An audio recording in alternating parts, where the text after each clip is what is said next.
Hello. So, one of the comments I got under my last video was, why aren't I talking more about Owen Jones? And I replied, well, the problem is Owen Jones, dealing with what he has to say is like shooting fish in a barrel. It's all so obvious. I feel like I'm being intellectually lazy when I have a go at him. So I do try to limit my concentration. There's another reason, but let's just stick to this for the time being. I do try to limit my concentration on what he has to say, like rationing myself with treats such as ice cream or rich dessert. But then this comment came back. Well, he's talking about Black Lives Matter. So, of course, I realised that this was an occasion when I should look into what he had to say or dribble. And so I accessed The Guardian online and I immediately found an Owen Jones article which has this header: toppling statues of bygone tyrants forces British people to face present-day racism. Now, you see, here we have a statement of intent that is just one lie after the other. It's not a straight out lie, but it gives you a lying picture. Bygone tyrants, they aren't tyrants. Most of them aren't. We're talking here about businessmen. Yeah, they're not tyrants. So calling them tyrants, that's wrong to start with. Forces British people, well, it doesn't actually, to face present-day racism. Yeah, like Britain's the most racist country in the world. It's one of the most tolerant on the entire planet. So, so you've got this, like what he's saying here, Britain put up statues to tyrants and now they have to face their own racism. Yeah, the whole thing is wrong. Okay, anyway, let's get started. I mean, this guy, I know Jones looks like he's about 14 years old, so maybe it's unsurprising that he has the attitude of a 14-year-old, but saying that pulling down statues to make British people think about their history is, well, it's like breaking your mum's dinner service to make her think of all the times her mother burnt the toast or something. Okay, let's take a look at the subheading. Britain has whitewashed its history of slavery and imperialism for too long. As the statues fall, another story is emerging. And here we have a photograph of the statue of Robert Milligan being removed from the place where it had been installed in an area of London called Tower Hamlets. I want to start by informing those of you who don't know about Tower Hamlets that the population of that borough is about 38% Bangladeshi, and that means 38% Muslim. There are other Muslim ethnic groups there as well. I think probably Somali, but anyway, Albanian, they're Muslims too, mostly. So you'd think that the locals wouldn't be too bothered about the Robert Milligan statue, Robert Milligan being a slave owner, considering that Muhammad, the founder of Islam, owned dozens and traded hundreds of slaves. Frankly, I'd be a little less suspicious of the motives of Sadiq Khan, our nightmare of London, if he also insisted on all the mosques being closed because of Muhammad's well-documented slaving behaviour. But I digress. Let's have a look at the first paragraph. History is not being erased by those seeking to topple the statues of slavers and murderous white supremacists. He does love those words, doesn't he? White supremacists sort of circulates in his mind all the time. Okay, never mind. A murderous white supremacist.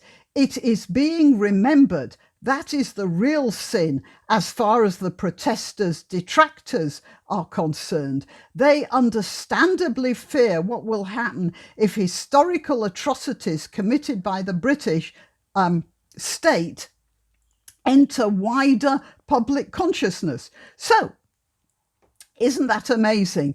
Owen Jones knows exactly what other people are thinking.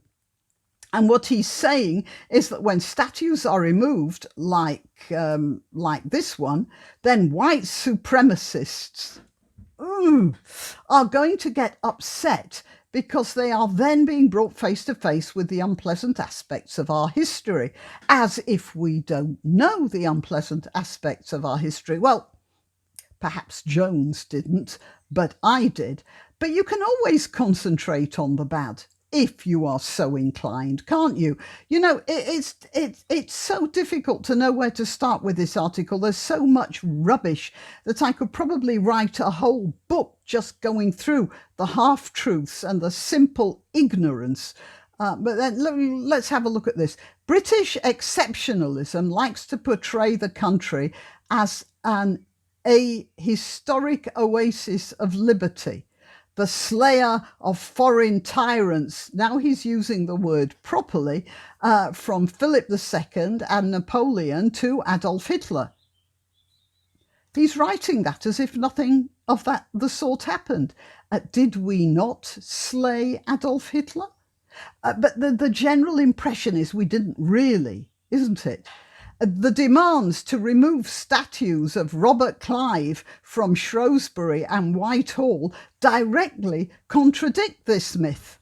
No, they don't. They're demands to remove statues. They don't contradict anything.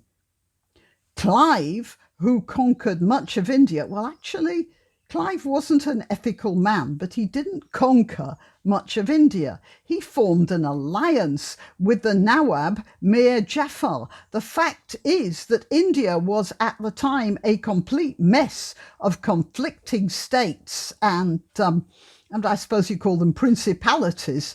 It was just a sort of jigsaw of independent countries and in a very weak military state. And if Britain hadn't been in there, someone else would have been. I'm not saying that makes everything all right, by the way. What I am saying is it didn't take much. Let's carry on. He plundered his many victims and created policies that led to the famine of 1769 to 1773. Let's just think about that and look at the weasel words here. Jones is trying to give the impression that Clive deliberately killed, through famine, a third of the population of Bengal. He created policies, Jones says. That's not the same as deliberate killing, is it? Now, Clive wasn't a terrific human being, and as a matter of fact, he was put on trial in England for his behaviour, which just shows what the British thought of him. But engineering a deliberate famine, sorry, had a cough there. India is famous for its famines. Well before Clive was even a twinkle in his daddy's eye, there was a famine in Decca between 1630 and 1632. A Dutch report of the time puts the death toll at about 7 million people. Famines happened in India regularly. If the monsoons failed, there was a famine. If it got just a bit too hot, because they're always on the edge of being a bit too hot, there was a famine. There's no serious proof that the 1769 famine could at all have been avoided. It might have been less awful, or it might have been more awful. We'll never know. Anyway, let's carry on. Indeed, as Mike Davis's seminal late Victorian Holocaust detailed, seminal. Yeah, I'm quite sure that Jones likes that word, but let's leave that alone. Late Victorian Holocaust detail, millions died under British rule. Yeah, and millions died before British rule. Millions died under British rule because of famines driven by laissez-faire economic policies. Now, even if this is true, laissez-faire economic policies were the fashion at the time and were being applied in Britain as well as abroad. Civilization was working its way through that. You know, economic policies were not, they were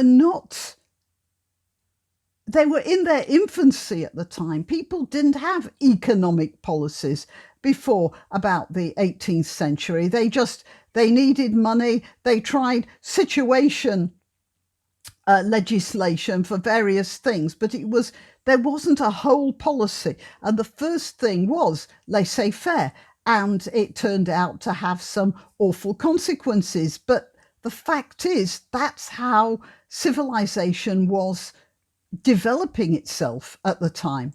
Okay, and Jones knows that too.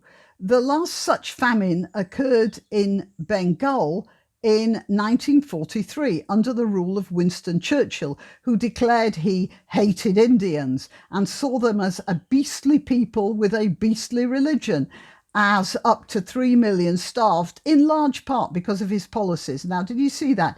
In large part. Now, there's no doubt about it that Churchill had attitudes to various races, which we would find pretty tasteless now. But then, how many times do we hear of Pakistanis talking about, that we know of, British girls being white trash? There's bigotry exists everywhere. And the fact that Churchill was a bigot does not discredit the fact that he was also a great leader who didn't deliberately go out to kill Indians and to let's call a witness here. The Times of India had an article here written by Swaminathan S. Anklesaria Iyer. My apologies to the gentleman if I got that name mispronounced. What's the header of it? Churchill's a bigot, but don't blame him for 3 million deaths. And then he goes to point out that Britain was fighting a war at the time. And he says, historically, no ruler anywhere diverted food from armies fighting life or death battles to starving peasants. Quite the contrary. Now, Japan was rampaging its way across the Far East at that time. If Britain hadn't been there fighting, keeping the Germans busy and the Americans keeping the Japanese busy, then India would have been invaded as well. And Churchill was faced with this sort of a stark choice, which Mr. Iyer actually talks about. So when you get people like Jones blaming Churchill for the famine, when Britain was fighting for its life and fighting for the life of the free world, that's, it's just colossally unfair. It's ignorant, and it's almost approaches evil. Now, look, how long? 14. Yeah, I think this has gone on for long enough because, that's enough time to talk about this article. I mean, there is more, but I've just devoted about 14 minutes to one paragraph, and I can't go through all of it. And in any case, whenever I have anything to do with Owen Jones, I feel contaminated, not by his ignorance. I blame him for being ignorant, but that doesn't contaminate me. And I thoroughly disagree with his poisonous anti-British attitudes. But what really makes me feel like, I've seen or felt something really disgusting is his attitude to the truth. Watching him bend and twist truth to fit his own story, his own narrative, his own vicious hatreds, it gives me the same sort of feeling I rather imagine I'd have if I was, watching him shoving a kitten into a jar. All right, well, yeah, that's enough. And that's my comment. And I hope that the person who asked me to speak about Owen Jones thinks I've given him his money's worth.